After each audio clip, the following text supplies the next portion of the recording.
কোরআন 30 পারা, এই সূরা একবার তেলাওয়াত করলে 10 পারার সওয়াব হয়ে যায়। বিশ্বনবী বললেন অবশ্যই পড়ব।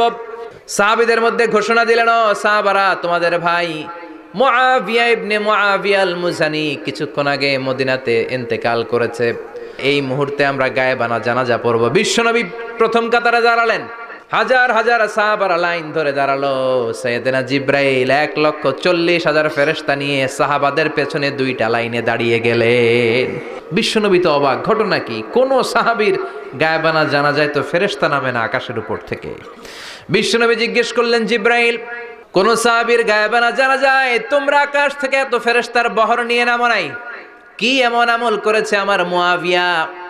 কি এমন ভালো গুণ ছিল, ভালো আমল ছিল, যার কারণে আরশের উপরে তার এত সম্মান, যার কারণে 1,40,000 ফেরেশতার বহর নিয়ে তোমরা দুনিয়াতে নেমে এসেছো? তাহলে মৃত্যু আসার আগে বিশ্বনবী বললেন, জীবন কাজে লাগাও, বার্ধক্য আসার আগে যৌবনকে কাজে লাগাও, অসুস্থ হওয়ার আগে সুস্থতাকে কাজে লাগাও। সুবহানাল্লাহ পড়েন। সুবহানাল্লাহ।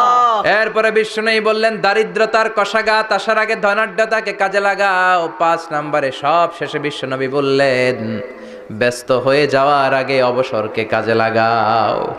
এগুলোকে কাজে লাগাতে রাজি আছেন? সবাই রাজি আছেন তো? ইনশাআল্লাহ। রাজি আছেন সবাই? ইনশাআল্লাহ। আল্লাহ তুমি তৌফিক দাও, চিল্লায় পড়েন আমিন। আমিন। আর জোরে পড়েন আমিন। আমিন। 2 দিন ব্যাপী তাফসীরুল কোরআনের মাহফিল, আজকে প্রথম দিন। অনেকে কথা বলেছেন আজকে। কারি আব্দুল কাইয়ুম মিয়া যে চমৎকার কথা বলছিলেন, আল্লামা কবির আহমদ কথা বলেছেন। কালকে সকালে আবার মহিলা সমাবেশও আছে, আসবেন তো আপনারা? পুরুষরা আসবে? হ্যাঁ, আসবে না? একটু জায়গা করে দিয়েন, সামনে কিছু জায়গা করে দিয়েন। পুরুষরা বসলো আর পেছনে বোনেরা বসলো। নারীদেরকে কোরআনের কথা বেশি বেশি শোনানো দরকার, কেননা বিষ্ণু বলেছেন, আর দুনিয়া কুল্লুহা মাতা ওয়া খায়রু মাতা'আদ দুনিয়া আল মারআতুস সালিহা। পৃথিবীতে যা দেখা যায় সব সম্পদ। সব কি সম্পদ? কথা বলেন।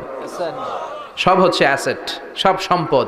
আর এই সব সম্পদের মধ্যে সবচেয়ে দামি সম্পদ হচ্ছে সতী সাধী নারী। সুবহানাল্লাহ। বাড়িতে গিয়া সুবহানাল্লাহ। এজন্য নারীদেরকে ইসলাম শিখাতে হবে, কোরআন শিখাতে হবে। আল্লাহ তুমি তৌফিক দাও। আমিন। উত্তর নাগাইশ জামে মসজিদ সংলগ্ন আজকের এই প্রোগ্রাম, যারা এই প্রোগ্রামের অ্যারেঞ্জ করেছেন তাদেরকে আমি আন্তরিক শুভেচ্ছা এবং মোবারকবাদ জানাই। আয়োজনে হচ্ছে হিলফুল ফুজুল ইসলামী যুব সংগঠন। মাশাআল্লাহ, হিলফুল ফুজুল আছে এখানে না? যেখানেই হিলফুল ফুজুল ওইখানেই বরকত, বেশি না কম? আল্লাহ তোমাদেরকে কবুল করুক। আমিন। এই যুবকদেরকে আল্লাহ সাইয়েদনা হামজার মতো, ওমরে ফারুকের মতো কবুল করে নিক। আমিন। আমরা আরো জোরে পড়ে আমিন। আমিন। আসুন আমরা ফরমালি আল্লাহকে থ্যাঙ্কস জানাই।